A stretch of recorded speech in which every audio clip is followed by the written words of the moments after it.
Özümüzni bu taraflardan tekşirip ıslah kılamırsak, quruq özümüzden taqvalık bilen zinet degenning quruq bizden şunda men bela adam degen sübetler bilen sübetlemagymyzyň faydasy yok. Senin belen adam taqwalygın senin emeliýetiňde körelsin, bulupma senin amanetdarlygyndy körelsin. Senin samimiýetiňde körelsin. Şununğa oxşaş bu amanet en alaka halk düşünüp atkan amanet endi. Başkalar tarapyndan kuýulgan amanetlerini öz ählige tapşyryş. Başkalar tarapyndan kuýulgan amanetlerini öz ählige tapşyryş. Maddi jihatdan bolsun, manevi jihatdan bolsun, bir näse sen işenjekli bir näsini bädi. Bunu ählige tapşyrgan, aldyga adam ilep kes, awlatlarga tapşyrgan. Buna bir Resulullah'ın yani bir örnek kılışık doğru kilodu. Peygamber sallallahu aleyhi ve sellem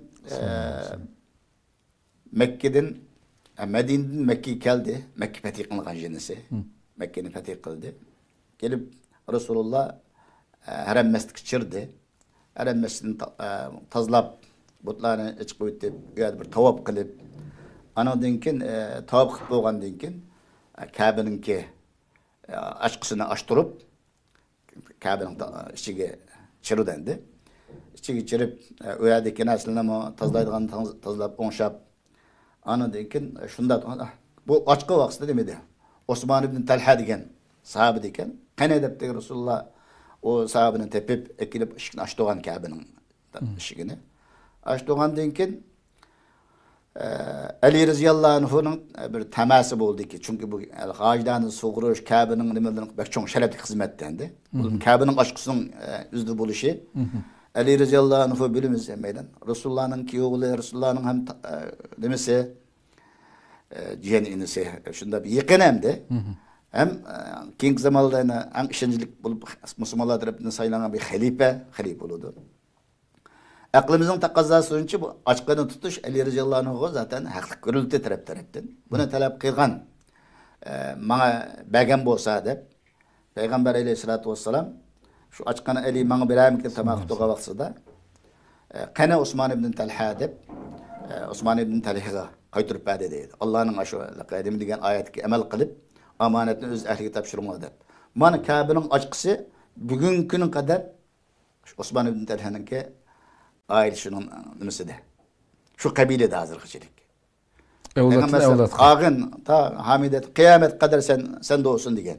Şuna nurgulgan Mekke'ninki padişahları, halifeleri almıştı. Ama o açkuç Osman bin Talha nimesiga şununki evlatlarda dağınık kilvatıdı. Mana bu amanet diyen muşunda. Şun Peygamber Aleyhisselatü Vesselam amanetdarlığı yen bir misal Peygamber sallallahu aleyhi ve sellem peygamber buluştun burun Hadice radıyallahu anha anımız Resulullah'ın kılıp Şam'a Yemen'e ticareti öğütüdü. Bütün iktisadını tapşırdı. Peygamber sallallahu aleyhi ve sellem başkalarının neçe hesabında payda keltirip durdu. Bütün iktisadi cihat işende aşım Hadice anımız.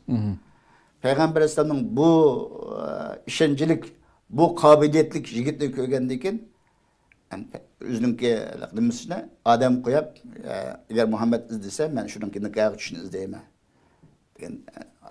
Nimesine elçi koygallığı bayan kılındı. Hoş. Yani Peygamber Aleyhisselatü Vesselam'ın ki bu işencilik, bu samimiyeti, bu vafadarlığı tesirlendiydi anımızda. Yani bu Peygamber buluştuğun burun işler. İslam'dan burun ve burun bu. Kiyin kovan Resulullah'daki o örneklerini edip sanat tüketip oğulamadı. Doğru. Şuna biz bu taraflardan amanetlerini cahitlik kızışkan ayeti ahmet birişimiz lazım. Yukur deyilgendikidek amanetin təhtürisi hıyanet oldu. Amanettarlık yukaldıgan ken bu adamın köydürülgen süpet değil mi? Hayırlık. Çünkü Kur'an-ı Kerim'de nurgulan ayet-i kerimde ey müminler size Allah'a hıyanet kılmanlı. Allah'a hıyanet mana yukur deyilgen umum çençlik hıyanet hamisi Allah'a hıyanet kılmanlı birinciden. Peygamber'e hıyanet kılmanlı. Ve şundakla sizi bilip durup sizi kuyulgan amanetler hıyanet kılmanlar deydi. Yani bir ayet-i kerimde sen amanet kuyulgan nesine ada kıyın. Amanet koygan kişiye kıyın diyen ayet var. Yani Peygamber bir nimede ayet-i kerimde şu amanetin ki mühimliğin Peygamber Aleyhisselatü Vesselam bayan kılıdı. Allah'ın Kur'an-ı Kerim'de hainlerini Allah yaxşı görmeydi degan ayet-i kerim düştü. İnnallâhe lâ yuhibbu kulle havvan degan ayet-i kerim. Demek yan bir ayet-i kerimde وَلَا تَخُونَ أَمَانَاتِكُمْ sizli kuyulgan amanetler hıyanet kılmağına. Bu amanet mi? Yukarıdaki am. Hoş. Meyli Allah tarafından kuyulgan ibadet amanet olmasın. Meyli abaydığındaki soğut setik amanet olmasın. Meyli kişiler tarafından kuyulgan amanet olmasın. Hemiz am. Nereden geldi bu amanet ise pul koygan uyu maddi neslerin amanette başka neslerin amanette düşürmeydiğen çolta düşünce umuluşup gitti. Kandak ibadet ne malakı. Mescidin içindeki nesline ibadet deydiğen başka nesline ibadet hukumudu mesele var. Amanet hukumudu var bizde ağır mesele var. Bunu tüzütüşümüz nayeti zürür.